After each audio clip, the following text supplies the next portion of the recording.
And a good morning to you. Little frost on the pumpkin this morning. I saw it get down to 29 was the lowest that I saw. Yesterday, I saw 22 was the low that we had for yesterday. And I think it's great. I've had people ask me if I still got my shorts on. Well, of course I've got my shorts on. Why would I not have my shorts on? It's not got cold yet. Now, I don't have to play outside. I just have to go in and out outside. So I'm completely good with keeping the shorts on. No major earth-shattering things happening. Richie, good morning. Glad to have you. Mike McCree, if you're out there, good morning to you, sir. Good morning, Coach. Saw him last night as well. Oh, yeah. And he loves the show, and I told him we appreciate that. Appreciate the kind words. He's a great guy. Oh, I love Coach Great McCree. guy. I was telling Four, Whoa. and there's a couple of things that I want to kind of talk about a little bit. There's an article on here that says the Nebraska Cornhuskers rule, Matt Rule says, a good quarterback in the portal will cost you $1 to $2 million. Now, I saw something yesterday, and it was when they were talking about how Dion has kind of fell off the radar with Colorado. And the reason is, and he has made mention, okay, the reason is they don't have deep pockets. They don't have oil money. They don't. It's going to be hard for them to go compete because one of the numbers that I heard thrown out yesterday, and I wished I could remember. I listened to so many people, it's hard for me to remember. But one of the folks yesterday said if you're going to compete like the Alabamas and all the other boys, you're going to need $3 to $5 million a year to play in the portal. And to play with players, getting them in. That's why it needs to stop. Let me tell you that this was a follow-up. The other statement that was made that was within 5 years, major college football as we know it will be gone away because they'll have contracts, and you'll see a separation of those top tier, and then you'll see the other teams have to go back and do it like college football was meant to be done. You do it for an education. You might give them a little stipend money, but it won't be, these big dollar contracts that you're getting. It's getting, opportunity, great. Things change over time. Yep. But, everything has its purpose, and that purpose is majorly shifted. When you're in a production-based society, right, education is what takes you to the next level in the job market, okay? When you're a service-based society, your life experiences and your ability to be very, very good at what you do and the value you bring is what takes you to the next level. Now, the educational opportunities within the service-based industry will help, open some doors along with connectivity and connections and those kind of things.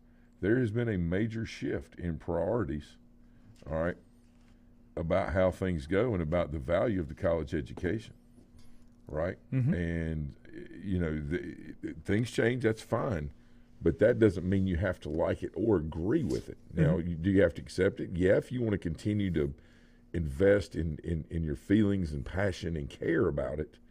But what's going to happen is it's really hard to get excited about a 1 year whatever.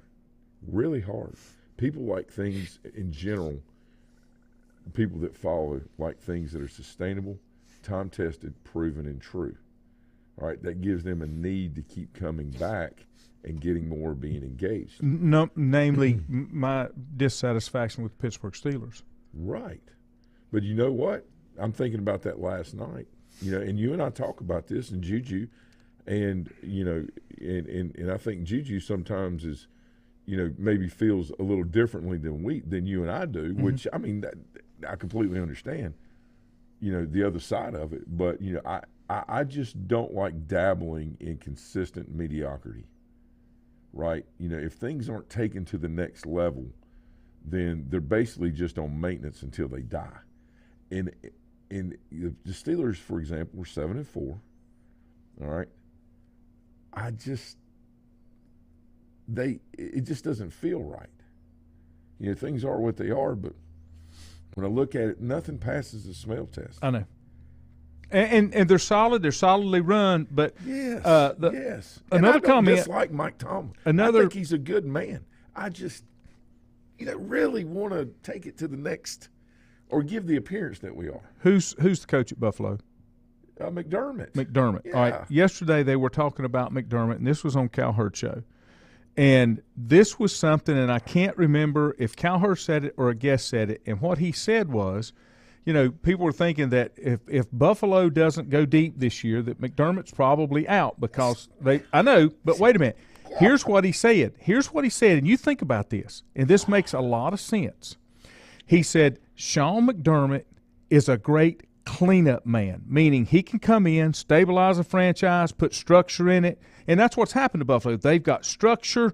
They do things right. If you don't do things the right way, he moves on from you. It's going to be But he said what McDermott is missing and what a lot of defensive-minded coaches miss is they don't have the vision to get to the next level because they want to play. And I go back. Remember, I fussed about John Fox for years because it was let's drive down and get a field goal and then we'll play defense the rest. They don't. A lot of defensive-minded coaches don't want to take chances, risk, don't want to turn quarterbacks loose. I love Colin Cowherd. Podcast, watching show when I can. Yep. I do, Laney. I really like him a lot. He's obviously made some good points there. But how's the flip side of hiring an offensive coach worked out? No. I mean, here's what needs to be done, and you and I both know this. How can we say that Dabold, who was the offensive coordinator at Buffalo, I believe, before that's he right. took Yep.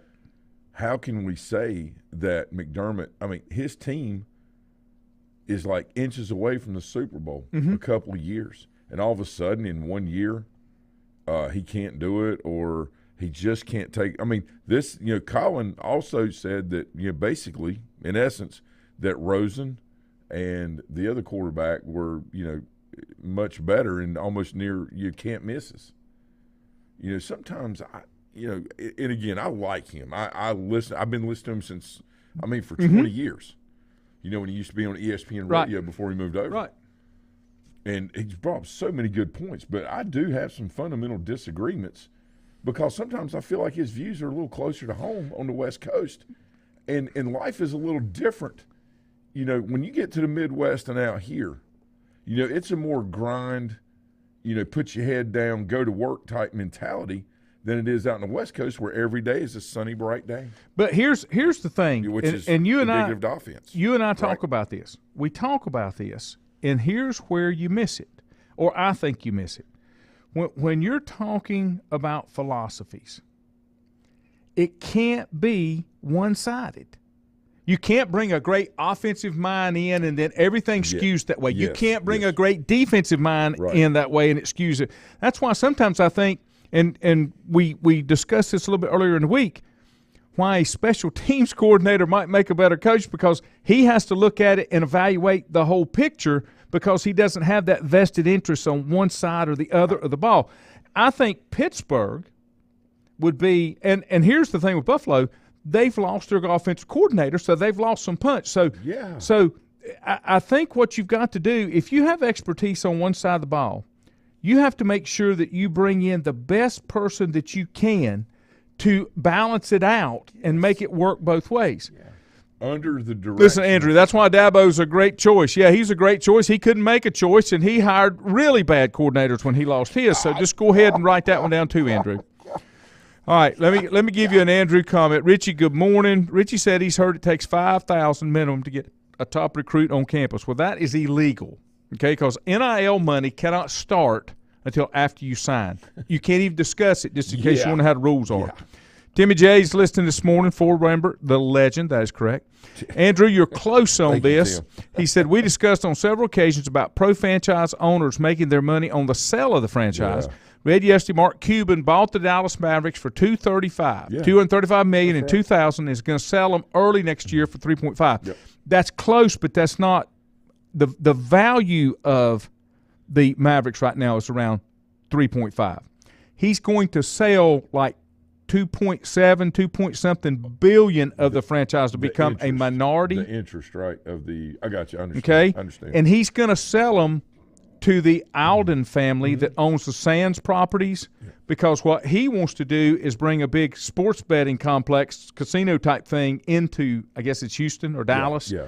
And of course, that'll be a new stadium for the Mavericks. He continues to run and operate the Mavericks, but he wants to get involved on that side of the business too. He's a businessman. Right. He's a businessman. And that's what he's doing. And here you go. He bought them for $235, and he's still going to retain over $1 billion worth of ownership in it. Who's the coach of the Mavericks? Isn't it Jason Kidd? I think that's right. You see what I'm getting at? Yeah. Cuban, it's the CEO that brings the excitement, and hey, look, man, it's all of this. The NFL is not influenced. Look back up. Just hear me out on this. The NFL is not directly influenced by college football anymore. No. It used to be. Well, that's because college football was more geared to being a feeder system, a minor league for professional football. Yes. Now it's become its own entity. That's correct.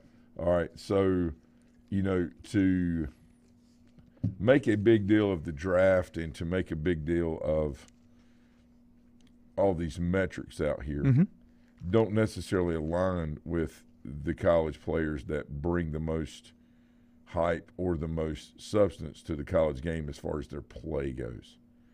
And the thing with Deion in Colorado, which was a great point you brought up, like, we haven't heard anything about Colorado on TV in 3 or 4 weeks.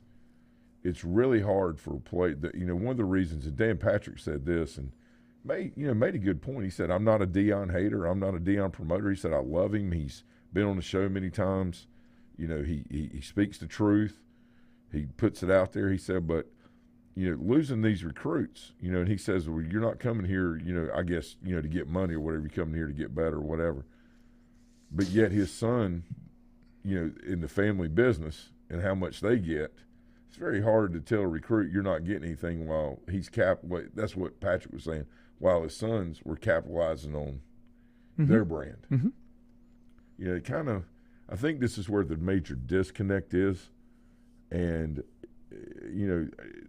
3 things that people want in this life. And one of those is to be loved. And that doesn't mean, oh, I love you. That means to be appreciated when they say to be loved.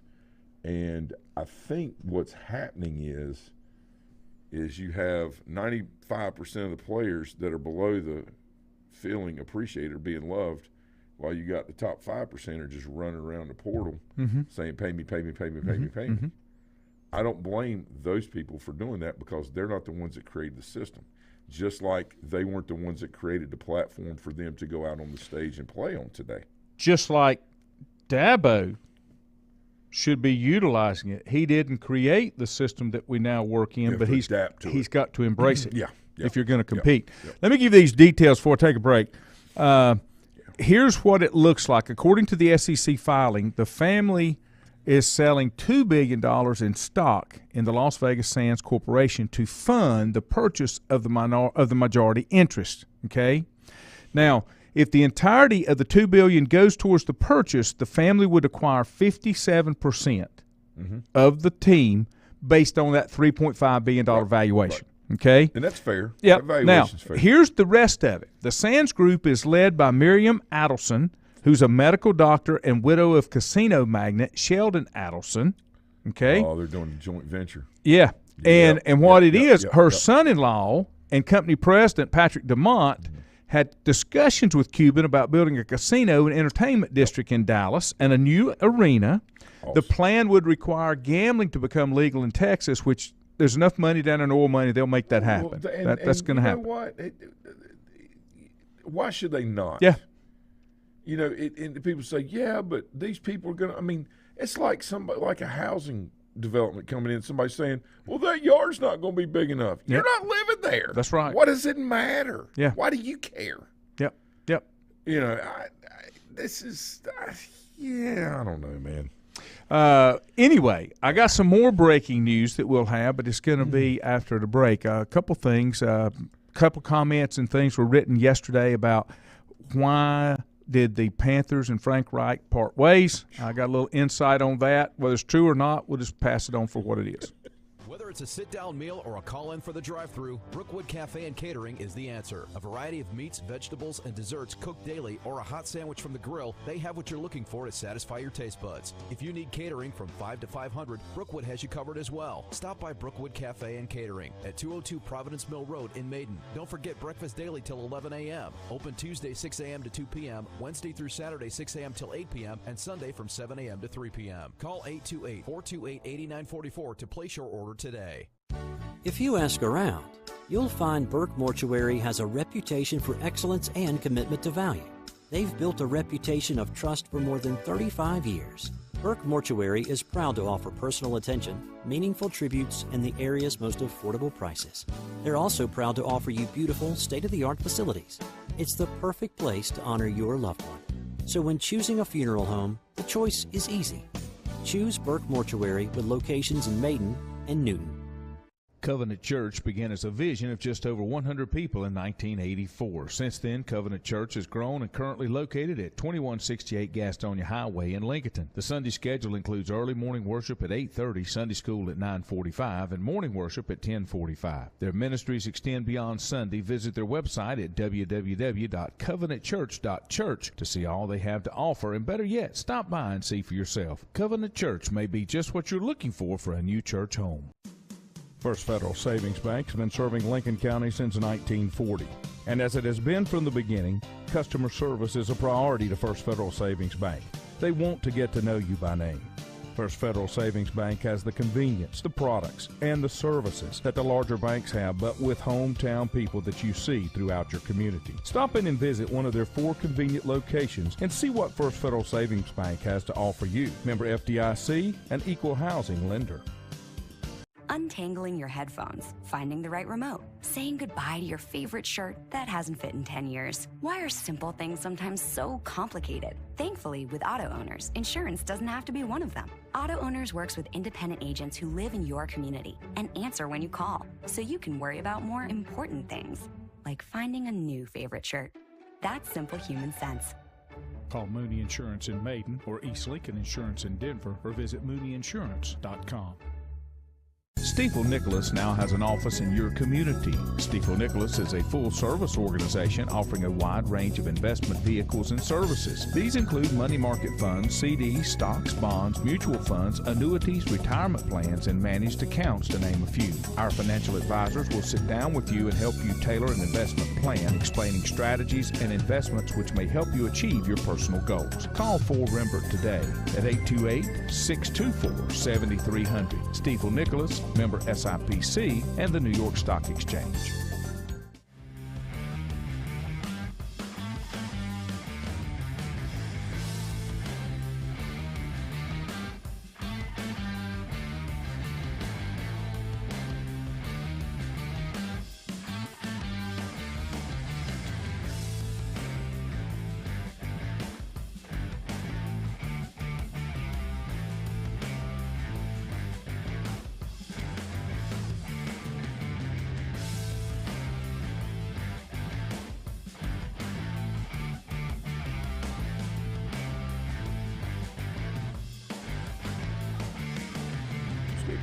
Welcome back.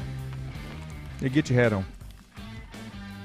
I want you to look the part while you're here. Panthers.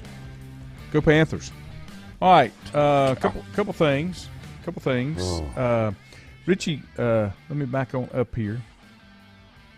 Milton, good morning. And Andrew said a minute ago, said exactly, it goes both ways, offensively and defensively, and those are basically the only two choices. That's right, but you have to appreciate and understand and be willing to do the same thing on both sides of the ball. Well, Frank Beamer always said that the head coach should really be the special teams coordinator, which he was, because that is the element of the game that took Virginia Tech to the next level. Beamer ball. Yeah, you know, people can talk about a lot of truth with how great the defense was, the Michael Vick era that really got the excitement going, but their ability to block punts, field goals, extra point plays, all of these things, you know, took the excitement level. And when Virginia Tech, when I was at ECU, they used to come play. You know, they were on a schedule every year, And, they played an exciting brand of football. Mm-hmm. And they traveled really well. The Hokies. Oh, yeah. And, they had their own section up there, and it kept getting bigger and bigger. I mean, it was great. Yeah. So I don't know, man. I just, there's a lot of talk about offense this, defense that. I just think you have to – that it's almost like the same philosophy, Laney, like let's say that you would run a newspaper, right? Let's just throw it out there, right? That maybe you ran a newspaper, right? And you said, you know what, the only thing that I care about is how it looks. I'm not really concerned about the content inside, all right? But I want to go on the offensive with the design, how great things are. And then the defensive side, the content, all right, I'm just going to kind of, we're just going to put in whatever because we want the wow factor. How long do you think that paper's going to last doing that? But yet if you go in with just content only and you don't decorate the paper or put it in color. Let me okay. Let me since we're speaking hypothetically Yeah. here, let me give you another hypothetical analysis. There's only a certain percentage of the newspaper that we will sell because it can get too heavy. You got to have content too. You see what I'm saying? Yes, I understand. That goes back to a revenue side. That goes back to a point. revenue side. That's a great point. You got to have the revenue to work, but you can't overkill it. I mean, it's just With like that, right, on yeah. radio. You can't play all spots just because it makes money or nobody's going to listen. So you have to have a mixture, and that goes with anything that you do. But if it's a business, which sports at that level are, even all the way down That's to correct. high school now, why not have business-minded people, all right, instead of entrepreneurs that just create and make money? Why not have business-minded people in charge of those organizations? Well, it takes a mixture of Why that. not? And that's what I'm saying. You got to have style, you got to have substance, and then you got to have somebody that sits right between the two and actually gets it done. Can say yes and no. Yes. Hey, Richie whatever. said that Carolina landed Max Johnson Well, out of the portal yesterday. Local He is the boy. quarterback transferring from A&M. He's the son of Brad Johnson. Yeah. Word is that he was a high priority for Carolina because he can be a good quarterback for them, but also because they can't play in the NIL with other guys that are and will be in the portal. I thought the pockets were deep at Carolina, Richie. What are you telling me, bud? Richie said Dabo made an offer to a player in the portal yesterday. I think he was a third-string water boy, if I'm not mistaken. He'll be a walk-on. Andrew said, don't hate the player, hate the game. No, you can't hate the game. If you're going to play in the game, you got to accept and go with the game. Now, let me give you what I read yesterday about Frank Reich. And I made Ford's head explode when he came in because I told him this, and I wish I could remember which board or where I read it from. But Frank Reich, this is one of the behind-the-scenes things that, according to a source, and when you're always according to a source, you don't know if it's real or not. But according to a source, the organization had encouraged Reich to modify the offensive plan a little bit to put more RPO-type offense in there to accentuate Bryce Young's talents. Now, the only problem with that is he's going to get broken if you do that. And the reference I gave to Forrest, remember what Washington did with RG3 because he was slight, but he could run, but you can't do both. You can't do both. So, that may be, and supposedly Reich said that doesn't fit his offensive philosophy, and I don't think it's in the best interest of the quarterback. Why did you fire Matt Rule if you want to do that? Well, Tepper don't know. Tepper don't know what he don't know what he wants to do. Yep. Oh my God. Now, one of the things that bizarro world. how about Riley Leonard, the Duke quarterback, heading to Notre Dame? I haven't seen that. Let me give you this one. Let me give you this one too. When you're talking about Reich and you're talking about the Panthers, one of the things when they were talking about Bryce Young is, and I can't remember who this talking head was either. What if you swapped C.J. Stout and Bryce Young with Houston and Carolina? Would that have been different? Now, here's Carolina may be a little bit better, and Houston would not be as good because they don't have the same set of tools. You're not comparing apples to apples. There's nothing to help. Right now, the only thing that could help Bryce Young is if he had Alabama's offensive front in front of him. It would help him a little bit. but it's not going to change. And then the thing that came out of the thing is Tepper said that everybody was on board. It was a unanimous decision to take Bryce Young in the draft. Of course. But he said, he let the football people make the evaluations and decisions, and then he only got involved for the final approval. Well, that just says right there, that doesn't mean that you approve what they gave you. But it doesn't make it wrong either. Saying that the RPO is what is needed. Yeah. Okay, if I'm a defensive coach, especially in the NFL, I'm like, please run that. Yeah. Please. But you can't stretch the field with it.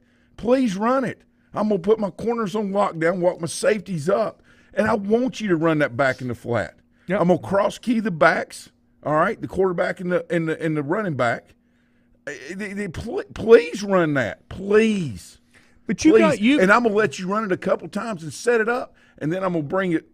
But here's the thing, you don't go RPO because you don't have a line. You still have to have some kind of scheme that works with that. That's you what can't I mean. just say, well, he's a very elusive runner. The other thing they were talking about, and when they were talking about his ability to process defenses, he can process defenses, but you've got to have more than a half a second to do it. Oh, I can read the newspaper, but if you're going to come, slash it out of my hands after I get through the first sentence and the paper's not doing me much good. The biggest thing that came from the press conference was you saw Tepper trying to explain why he's done what he's done. And then the best part about the whole thing is, don't know if you know Scott Fowler that writes for the Observer. Mm-hmm. He was frozen out of the press conference.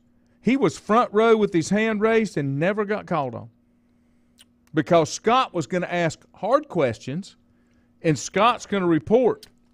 And to me, when you're in charge of something and you are the one that is responsible for what goes on, regardless of whether you made every decision, but, the old saying, the buck stops here, it's got to get to one person.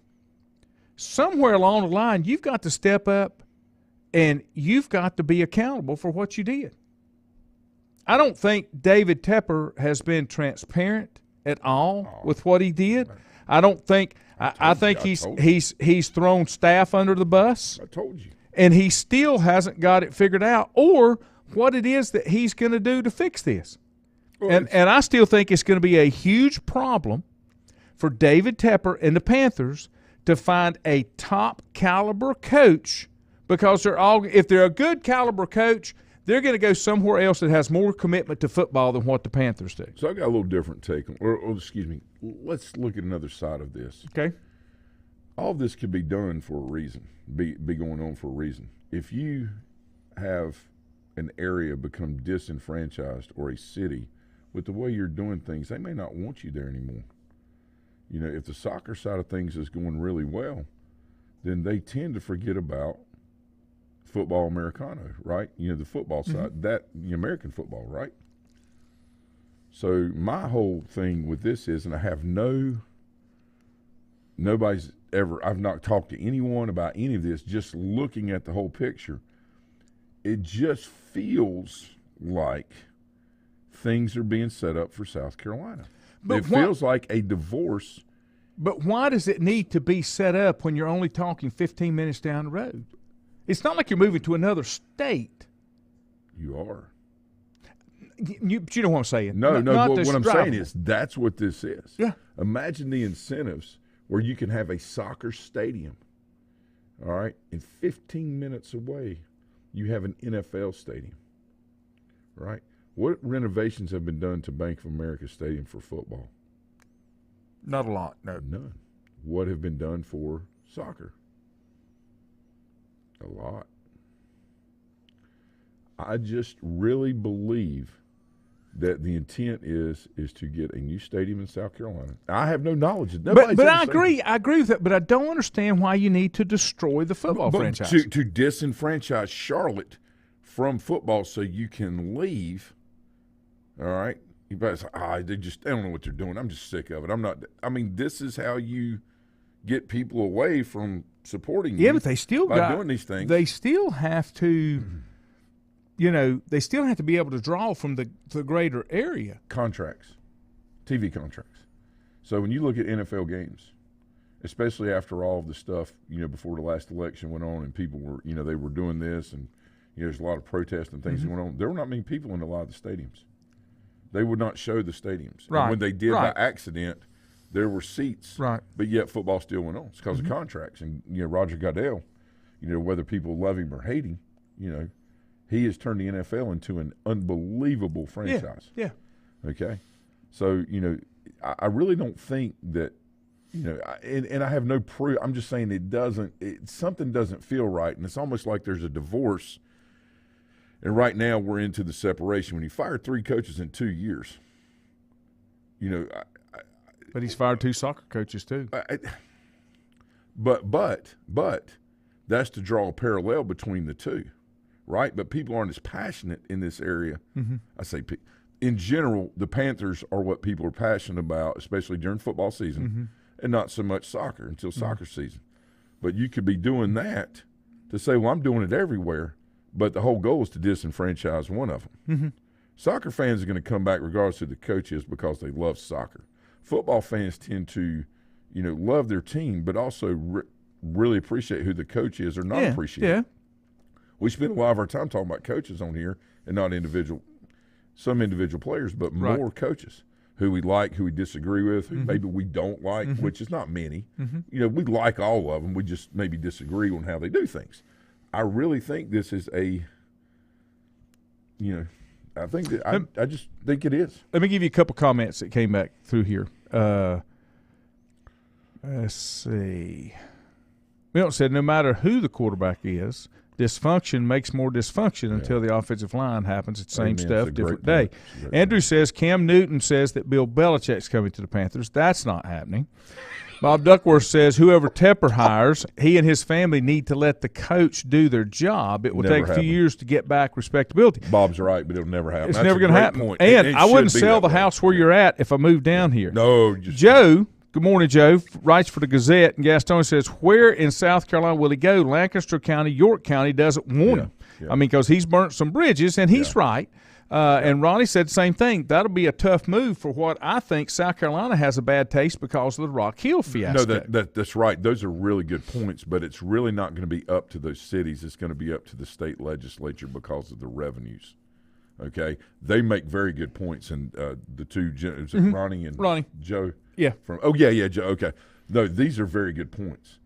But in the end, if you have a large company moving into the area, and I can tell you from personal experience, from serving, the citizens, being an elected official, that, it was great for a small town to be able to get a very large corporation, but that was going to happen regardless of whether the small town gave the blessing or not, okay? That stuff, when it gets out of this area and gets to the state seat, where the revenues come in, when it's all said and done, that's where it really it is what it is. And those are good points, but I think it goes a little deeper in the final draw because we're not talking about hundreds of thousands or a couple $1 million. We're talking potentially billions over X amount of years. Oh, yeah. All right, jobs, all these things that South Carolina can come in and say, look what we've done.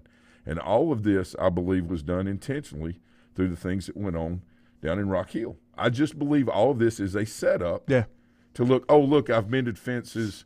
South Carolina's, this is where we want to be. I have no proof of this. I'm just saying this is what it feels like when you look at it, not in a 0 to 18 month window, but a 3 to 5 year, 7 to 10 year, strategic view of what's trying to be done here. And you know what? I'm probably wrong, but I'm just saying it feels that way. I did not know this. Good morning, honey. She said that Coach Prime is Sports Illustrated's 2023 Sports Person of the Year. He has accomplished a lot. I said this on Tuesday. I'm not so sure that it didn't hurt him to have the amount of success that he had early because with today's youth and today's players, they don't know what it's like to experience disappointment. They think, well, everything's going to be rosy. That's how we started. Why can't it just be this way all the time? What did we do wrong? Right. Somebody else did this. Right. It wasn't my fault that we fell apart. Right. So, congratulations to Deion, and I think that's well deserved. Yes, fair. Milton, I don't think so. everything can be fixed with money. He says he's being sued by South Carolina, the governor and the legislator after him for his head. Yeah. Well, he may save his head if he moves everything down there because then everything's okay. And all of these are truth, valid points.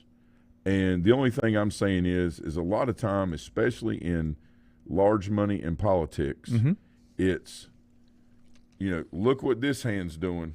Here's all the attention here, while this hand is under the down table here, doing things. And I'm not saying anything's illegal, corrupt, or immoral. I'm saying it just feels like something is leaning that way and continuing to go there with all of the other distractions that have already occurred.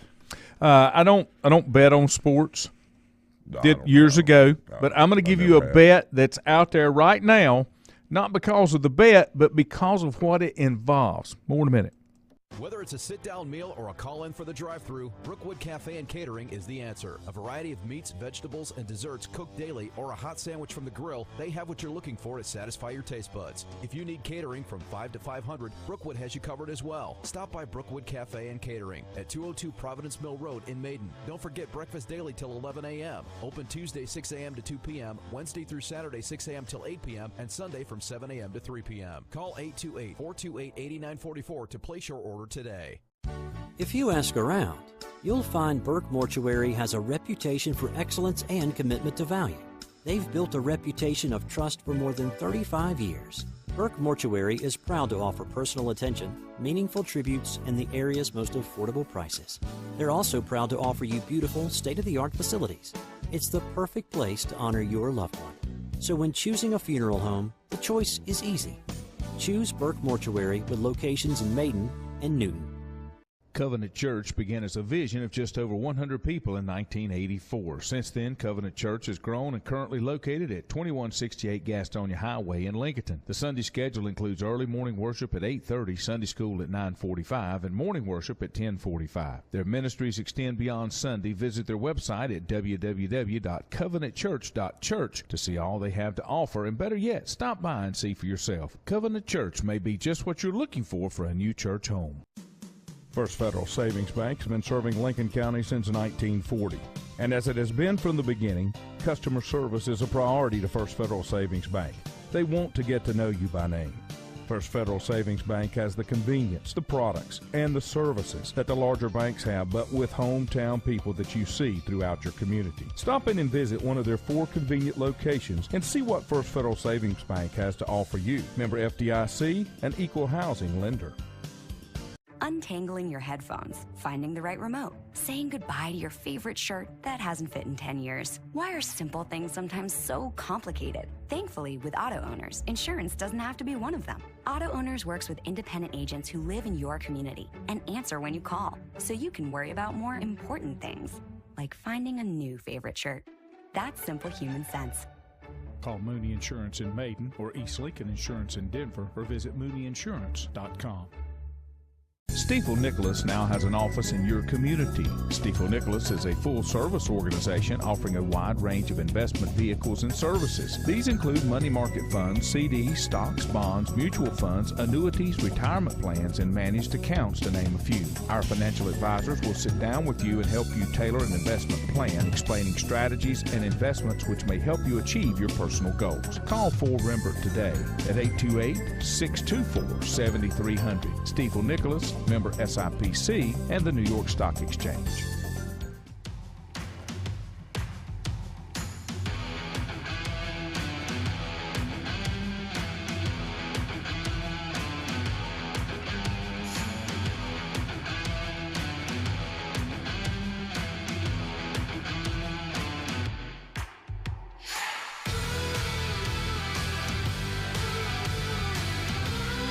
And welcome back.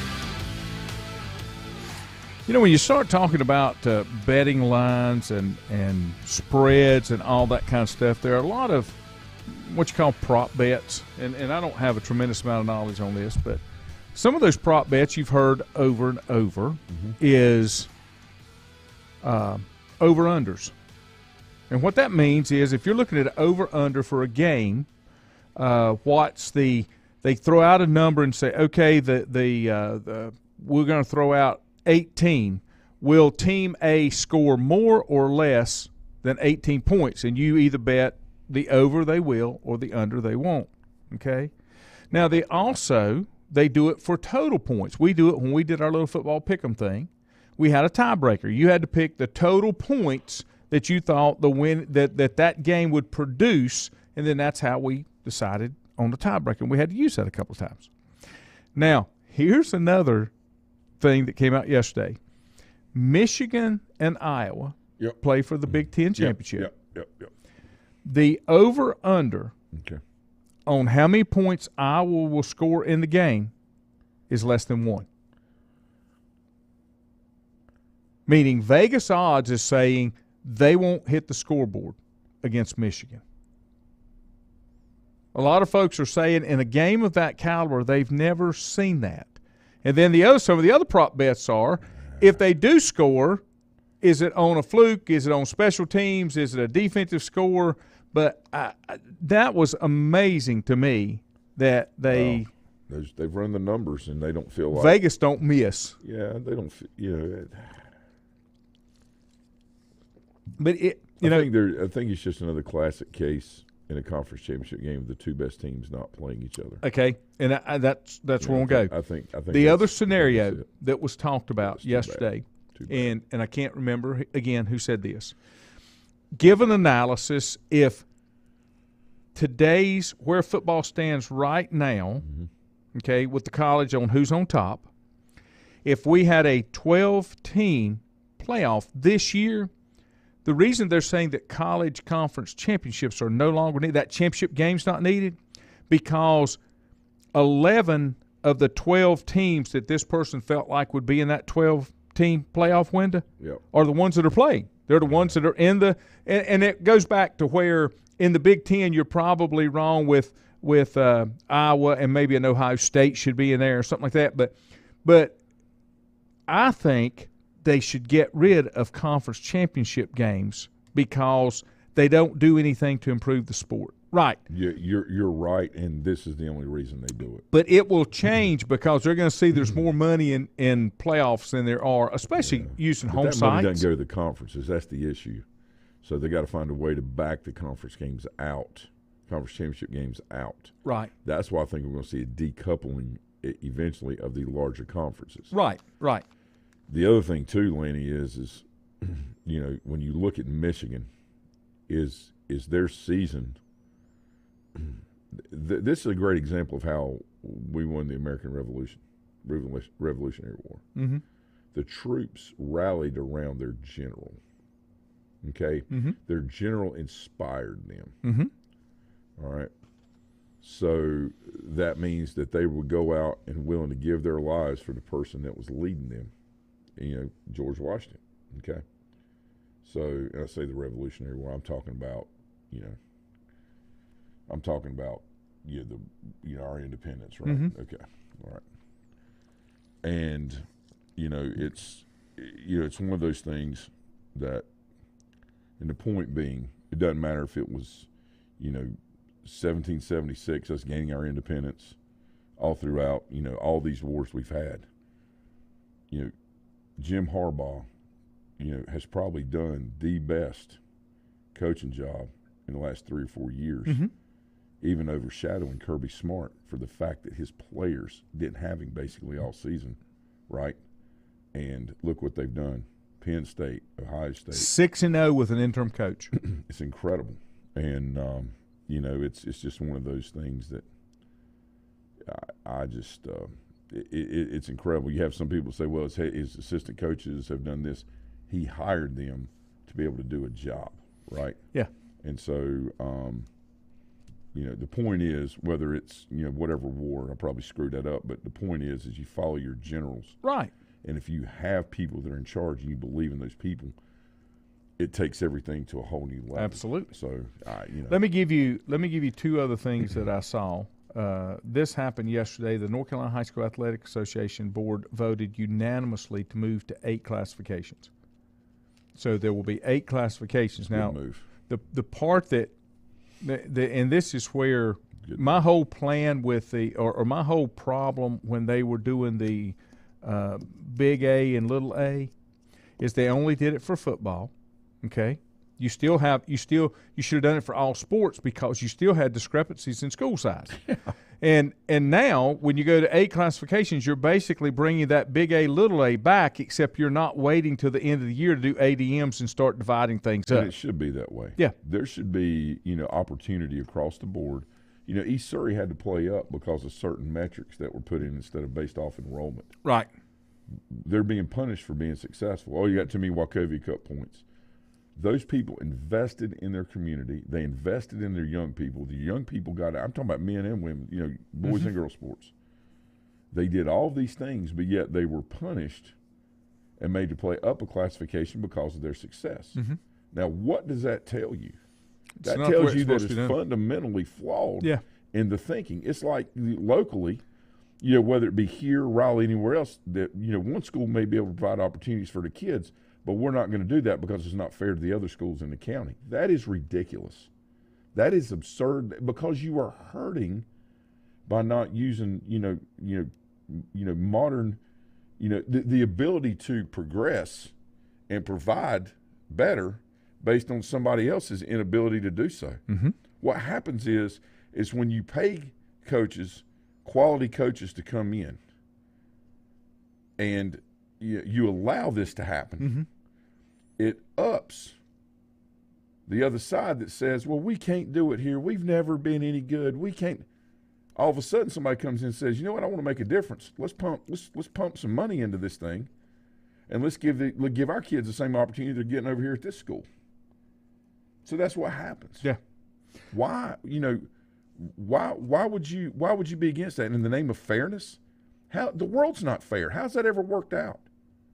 Well, where it hurts is when it gets involved with public money. That's the problem. Yeah. Todd said, with the change to 8 classifications, does everyone make playoffs now, or do they reduce the number of rounds? Let me give you some more details about that. Yeah. The change in the bylaws for the North Carolina High School Athletic Association capped each classification at 64. Mm-hmm. Okay? So if they didn't go to 8, they were going to be bumping that cap from the beginning. Yeah. So by going to 8, there are now, as of yesterday, 440 schools. Yeah. Okay? Yeah. So now they're going to be in that 53 to 55 schools per classification. Now, to me, Todd, this is what I think, and this is how much I know. They're going to have to go to 32 teams total unless they want to give buys, because there's not 64 teams in each classification. So they go to 32 teams, make the playoffs. Yeah. And then that's 256 of the 440, which is a plenty. Do not send everybody. Yeah. Now, where I think some of the complication is going to come from, and if you look, there was also a post on Facebook yesterday about the current ADM numbers. Mm-hmm. It's going to split up some counties. It is. Because of the numbers. It is. And now the other thing that's going to happen, one of the I guess, amazing numbers that I saw, Lincoln Charter School has more ADM numbers than Lincoln or West Lincoln. Mm-hmm. Not by a lot, but a little bit. Yeah. So you can go out there and figure it out, what it's going to be.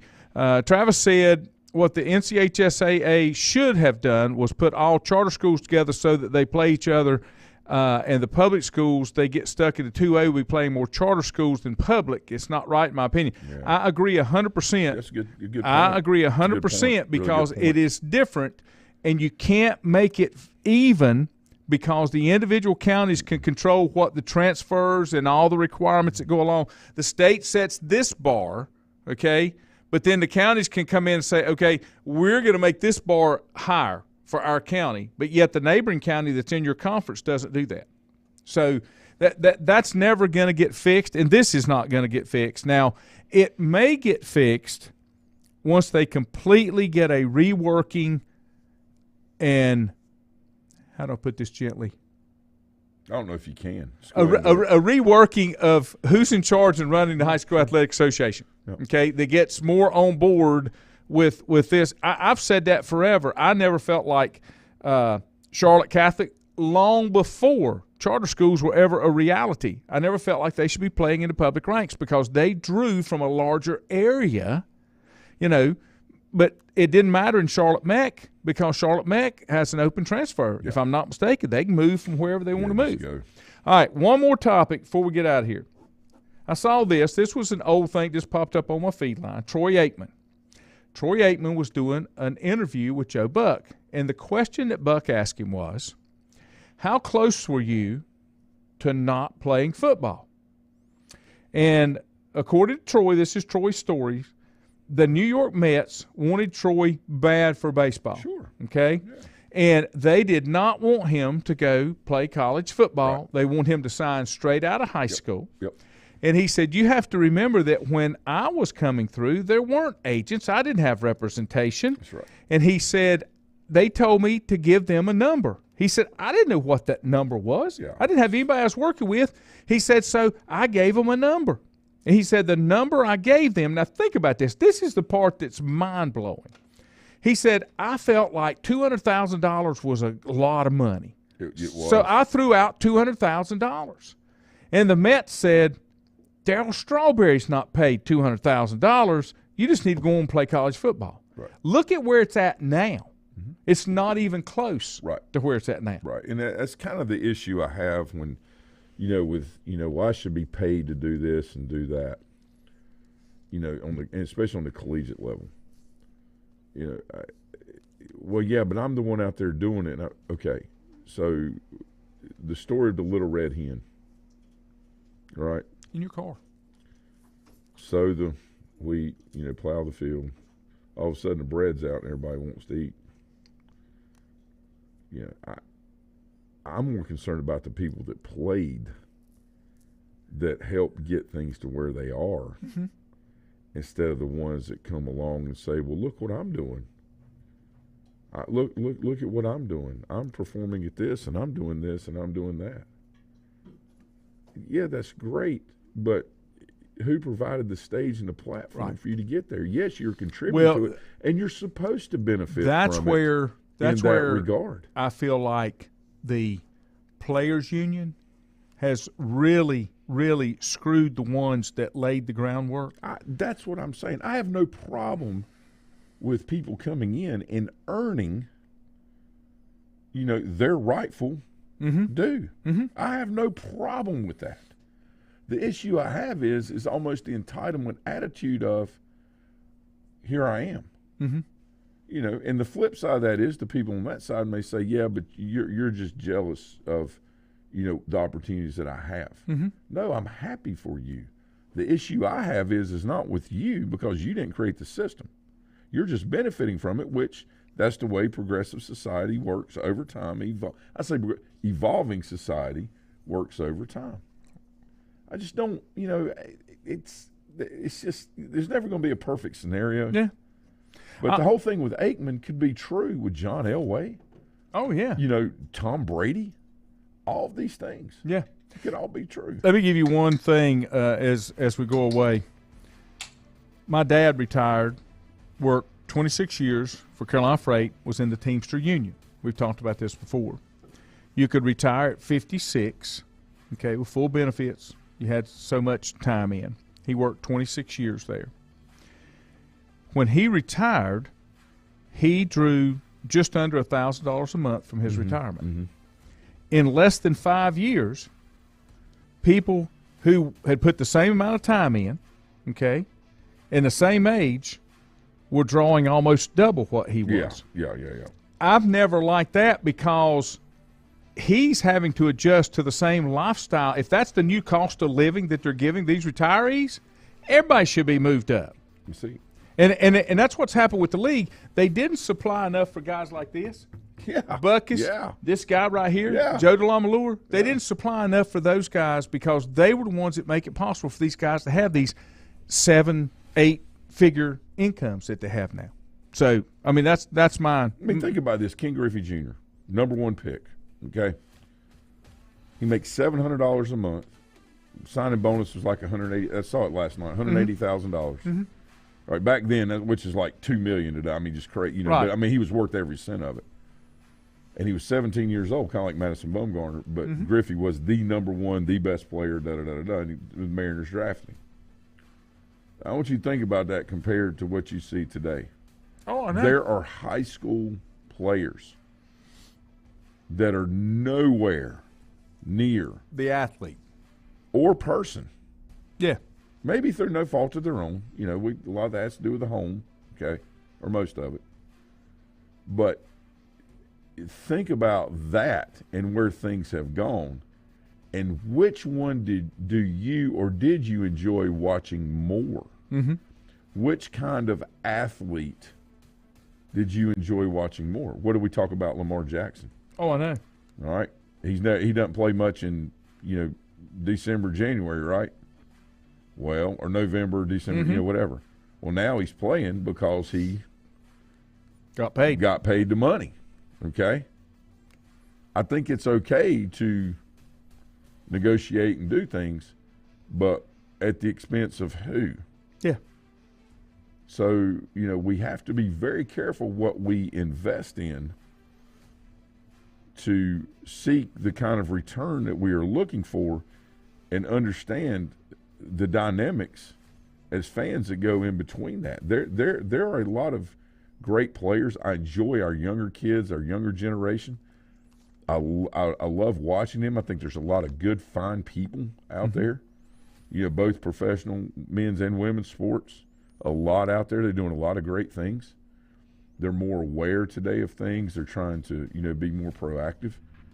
But, this thing about not the upper echelon, but just below that, pay me, get my, is all they're ever going to end up saying. Right. Well, that's the generation. That's the world we live in. Doesn't make it right. That's right. And so we have to accept it, Yeah. but we don't have to watch it either. No. And that's what they got to keep in mind. Yeah. Ronnie had a good point. Ronnie, when I hear more information, I will pass that along. He said it's going to be a travel chaos for schools. Well, right now, if there's 440 schools, that's 55 per conference. And once you get the ADMs, you can just go down and mark them off in 55, and that'll get you close. They're going to do combo conferences. Yeah, that's where they're going to have to, so that it makes it work. From there, and that's okay. It should be done that way. Yeah. Have a great day, everybody. See you later.